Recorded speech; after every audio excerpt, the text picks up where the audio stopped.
నేను అయోధ్యలో వచ్చే వాళ్ళందరికీ నిత్యం అన్నదానం పెడుతున్నా, అన్నప్రసాదం ఇస్తున్నా. ఎవరు వచ్చినా కానీ ముందుగా నాకు ఇన్ఫార్మ్ చేస్తే వాళ్ళకి రెడీ చేసి పెడతా. ప్రస్తుతం 1000 మంది పైన వస్తున్నారు. మన తెలుగు వాళ్ళకి భోజనం దొరకదు అక్కడ, అందుకని అందరికీ ఉచితంగా పెడుతున్నా. ఇంతకుముందు రాముల వారికి 5 వెండి ఇటుకలు ఇచ్చాను శంకుస్థాపనకి. మోడీ గారు శంకుస్థాపన చేశారు కదా, నా అదృష్టం బాగుండి ఆ ఇటుకలతోనే శంకుస్థాపన చేశారు. దాని మీద ఇప్పుడు గుడి తయారైంది. తర్వాత రాముల వారికి బంగారు పాదుకలు చేయించా, వెండి పాదుకలు, బంగారు పాదుకలు. వెండి పాదుకలు తీసుకొని దేశం అంతా అన్ని దేవాలయాల్లో పూజలు చేయించా. బంగారు పాదుకలు తీసుకొని రాముల వారి రామేశ్వరం నుంచి అయోధ్య వరకు నడిచి వెళ్ళాను. అది కూడా రాముల వారు నడిచిన దారిలో వెళ్ళా, డైరెక్ట్ వెళ్ళిపోకుండా వెళ్ళి ఇప్పుడు అక్కడే స్థిరనివాసం ఉంటున్నాను. తర్వాత ఇప్పుడు ధనుసు చేయించా 14 కిలోలు. రాముల వారి వనవాసం 14 సంవత్సరాలు, అందుకని 14 కిలోలు చేసా. కిలో బంగారం, 13 కిలోలు వెండి. ఇది రాముల వారికి కోదండరాముడికి వచ్చే చేతిలో ఉంటుంది, ఫస్ట్ ఫ్లోర్లో వచ్చే రాముల వారి చేతిలో. ఇప్పుడు నా మిస్సెస్ అక్కడే ఉంది అయోధ్యలోనే, నిత్యం అన్నప్రసాదం ఆమె చూసుకుంటుంది అక్కడ. వచ్చి చెన్నై అండి, జిఆర్టీ వాళ్ళు చేశారు. అలాగే నేను ఒక పెద్ద గుడి కడుతున్నా అయోధ్యలో.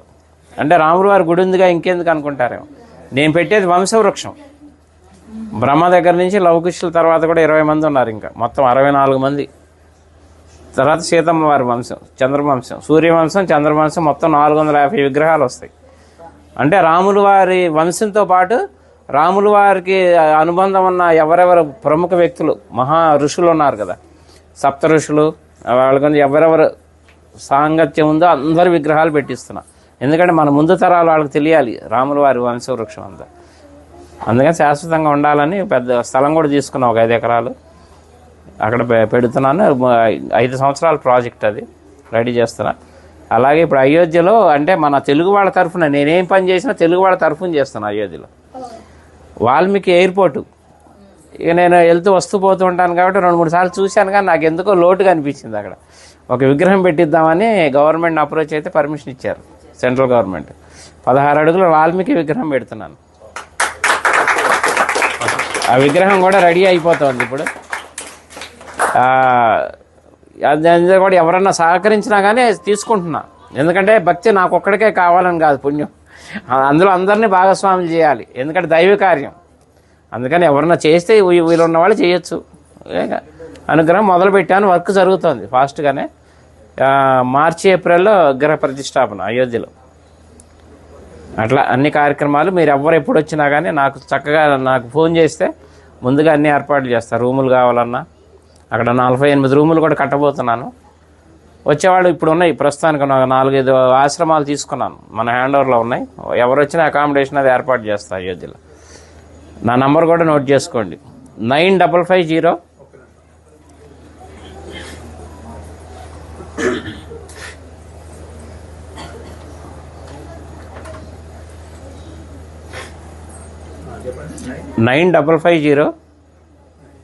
754-389. చల్లా శ్రీనివాస్ శాస్త్రి అయోధ్య అని పెట్టుకోండి. ఇంకా నేను ఉండబోయేది అక్కడే, హైదరాబాదే మాది కానీ మణికొండ, కానీ ప్రస్తుతం ఇంకా షిఫ్ట్ అయిపోయినాం అక్కడే ఉండి వచ్చే భక్తులకి సహాయం చేద్దామని అక్కడే ఉంటున్నాయి. ఇంకా రామ భక్తులకి సేవ చేసుకునే భాగ్యం ఇప్పించాడు రాముల వారు నాకు. ఎందుకంటే నిన్నే బాలరాముడు ప్రతిష్ట నిన్నే 1 year. అందుకే మా ఆవిడ అక్కడ ప్రసాదాలు తయారు చేసి మాకు అవకాశం ఇచ్చారు. ఇప్పుడు 6 రోజులు మొత్తం లోపల ప్రసాదాలు పంచే అవకాశం కూడా ఇచ్చారు. నిన్న మొదలైంది కార్యక్రమం, అందరికీ వినియోగిస్తున్నాం. 9550-754-389. చల్లా శ్రీనివాస్ శాస్త్రి అయోధ్య. ఓకేనా? ఎవరు ఏ టైంలో చేసినా కానీ నేను అందుబాటులో ఉంటాను.